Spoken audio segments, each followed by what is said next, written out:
What's good, Panther Nation? It's your boy Myron McRae, a.k.a. Tornado McRae, across the skyways of the internet, here with another episode of Panther Pride TV, your one-stop shop for all your Panther notifications and your Panther obligations. And I hope y'all are having a great or smooth Monday heading into the start of your work week, your start of your class week. Well, actually, school's about over, so you know what? For my college students, y'all out and about, have fun, enjoy your summer. And for my working adults, man, it's Monday. Hope this can get y'all through it. But guys, let's go ahead and get into today's docket. A couple things have crossed my forte, have crossed my lettering and everything else. So I just want to talk to y'all about it. And the number one thing actually is the potential for a reunion of sorts with Jaylen Ramsey and our defensive coordinator, Ejiro Evero, in the sense of what was said this past weekend. So for those of you who don't know, Evero was at a speaking event, or he was speaking at an event this past week, and at the event, he said the two best players that he's ever coached are Rondé Barber and Jaylen Ramsey. And when it came to the topic of Jaylen Ramsey, here's what he had to say about him. He said, Jaylen Ramsey's immensely talented. One thing people don't know is he's extremely, extremely intelligent.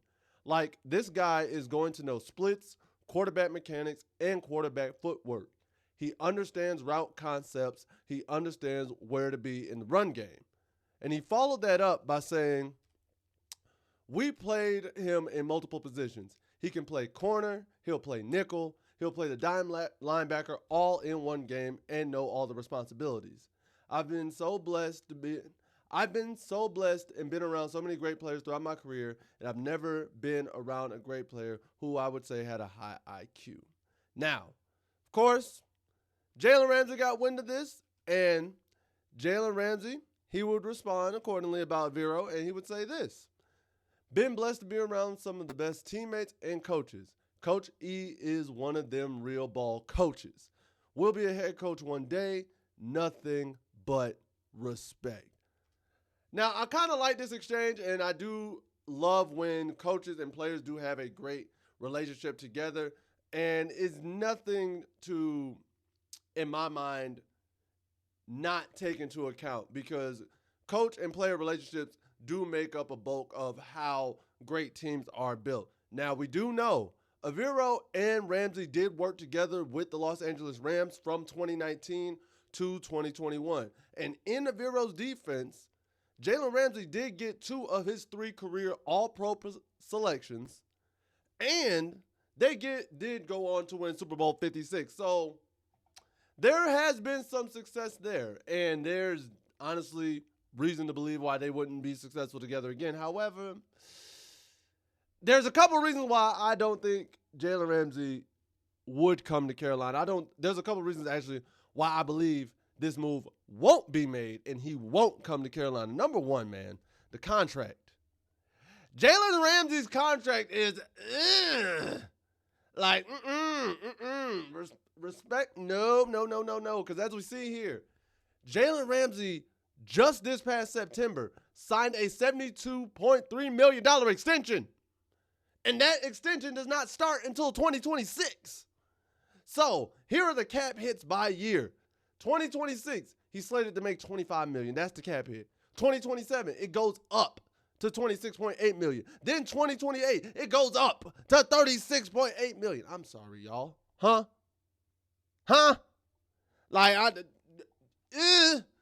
Considering all the moves Dan Morgan and the front office have been doing just to save cap space and to open up more cap space, we're going to give it to Jaylen Ramsey off rip at $25 mil at the start of next season, because this season he's also due for $16 mil. That's the first contract with Miami. That's ending after this season, and then next year it bumps up to $25 mil.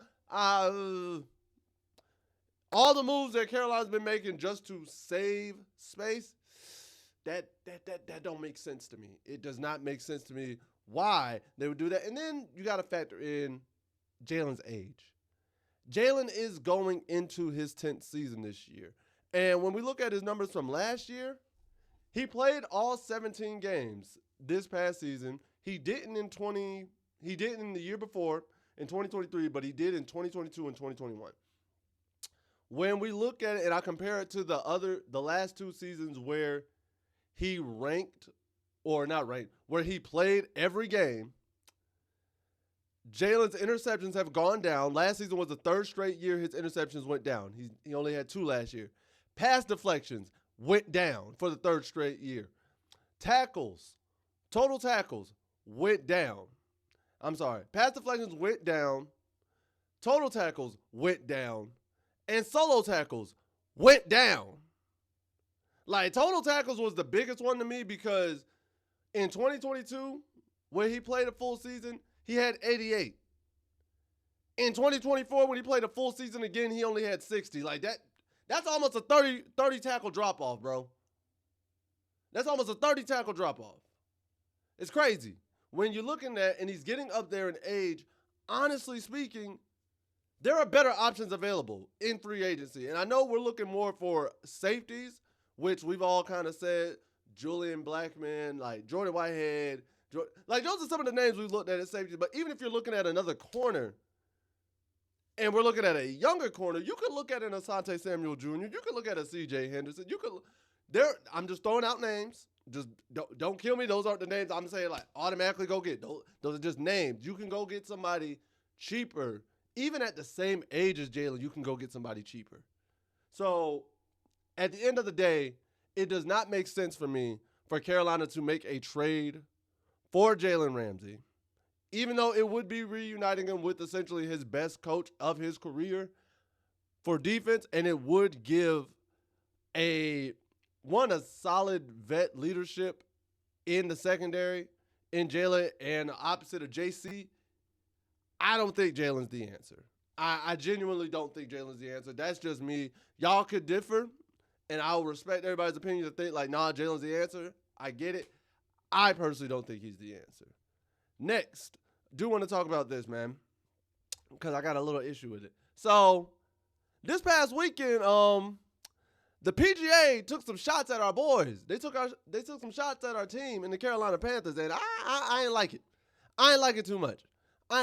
So, for those of you who don't know, the PGA held one of its majors this past weekend, the PGA Tour Championship, this past weekend, and it was actually hosted at Quail Hollow Golf Club, which is in Charlotte, and it's only 9 miles from Bank of America Stadium. So, I was like, okay, cool. That's cool. Always keeping tabs on the golf world, and it was won by Scotty Scheffler.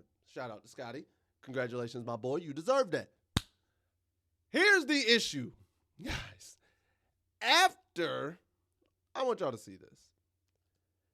After Scotty won the PGA Tour Championship, here's what the PGA posted on both IG and Twitter. Scotty Scheffler having more wins than the Carolina Panthers since 2022. And the caption was, win in Charlotte.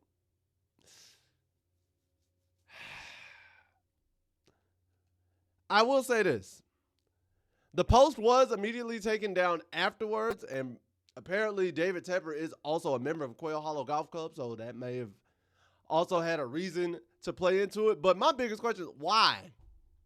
Why the random shot at us, bro? Why'd you have to do that? You didn't, I'm happy Scotty Scheffler has 15 wins in 2022. Why'd you have to bring us into it? Is Scotty Scheffler a, Falcons fan? Is he a Tampa Bay Bucks fan? Is he a New Orleans Saints fan? Is that why that was? Is that why y'all wanted to throw that jab? Because what we do?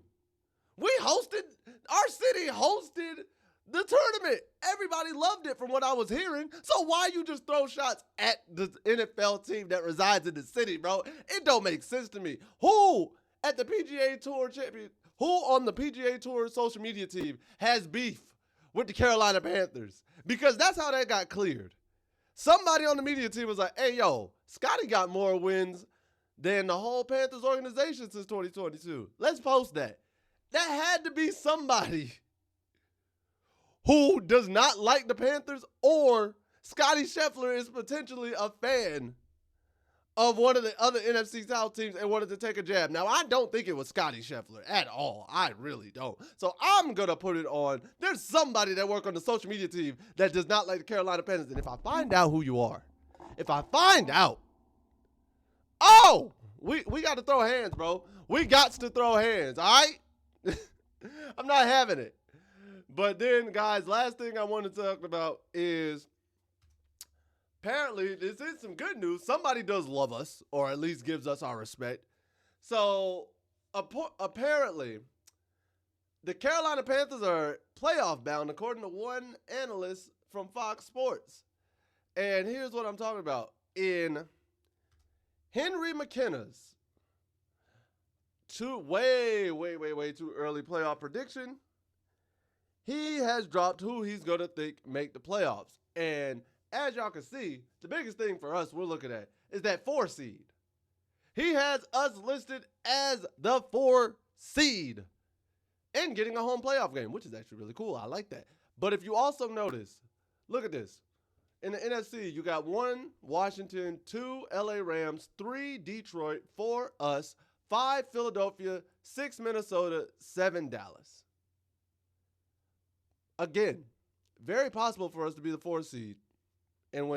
But this also means we'd win the NFC South. But you know what this also means? That's the only way for us to get into the playoffs is by winning the NFC South. They do not think anybody else from the NFC South is getting into the playoff as a wild card. And to that, I got to say, I don't believe. To that, I got to say, I can't buy that. Because in my mind, I think it's very possible that 2 teams from the NFC South make it. Potentially even 3 if we're being real. Because look again here at this. When I look at this and I break it down by division, the NFC South, the NFC East, Washington and Philly are the only 2 teams making it. The Giants aren't making it, and I've seen Dallas do what Dallas does. Dallas is going to shoot themselves in the foot, so they're not going to make it. On roster talent, Dallas should make it, but they shoot themselves in the foot way too many times. Dallas ain't making it. When you go to the NFC North, Detroit, yes. I do not believe in Minnesota, but I do believe in maybe Green Bay. The reason why I don't believe in Minnesota is because J.J. McCarthy, this is going to be his rookie year. Minnesota's going to go through those growing pains, and they're not going to look as good as they did with vet Sam Darnold last year. That's just the nature of the game because J.J.'s going to get his first reps at full game speed. So I don't think they're going to look as good. Green Bay with Jordan Love, I could see them taking that 6th seed spot, so that leaves it open. Then you have the NFC West. Only team that I'm worried about is the LA Rams, and I think they did right by saying the Rams will win that because 49ers are consistently hurt. Seattle's going in a whole new rebuild, and we don't know what's going on with Arizona. So, what does that leave? That 7 seed slot open in the NFC South. Which, hey, you have Tampa, Atlanta, and Carolina. You have the winner of the NFC South and 1 wild card. And like I said, it's a maybe for the NFC North, maybe Green Bay, maybe Minnesota. But if neither one of them make it, that 3rd slot opens up for the NFC South too, in my opinion. And you could at most have 3 NFC South teams in the playoffs. 2 is probably more realistic. 3 is a very possibility. That's just me. But I say that to say Carolina's window for making the playoffs, to me, is a lot wider than what people may anticipate. I think we don't have to win the division to make the playoffs. That's just my full, honest opinion. I don't think we have to win the division to make the playoffs. Obviously, it makes it easier, gives us a home game, and it guarantees us a playoff spot. But we don't have to make the playoffs, and I think that's how this year is going to play out. But, guys, that's all I have for today's episode. If you have any comments on Jaylen Ramsey, 1, make sure to like, share, and subscribe to the video. I don't know what I'm saying, guys. Just, you know what to do. Like, share, comment, subscribe, do all those things. Leave your comments down below about Jaylen Ramsey coming to Carolina, about the PGA Tour incident and why they took shots at us, and where y'all think we would be seated we make the playoffs this year, and anything else in between, because at the end of the day, what do I know? I'm just a skinny brother with 2 tits. Peace. Much love to all of you, Panther Nation. Take care, later days, and as always, keep pounding. I'll see you next time.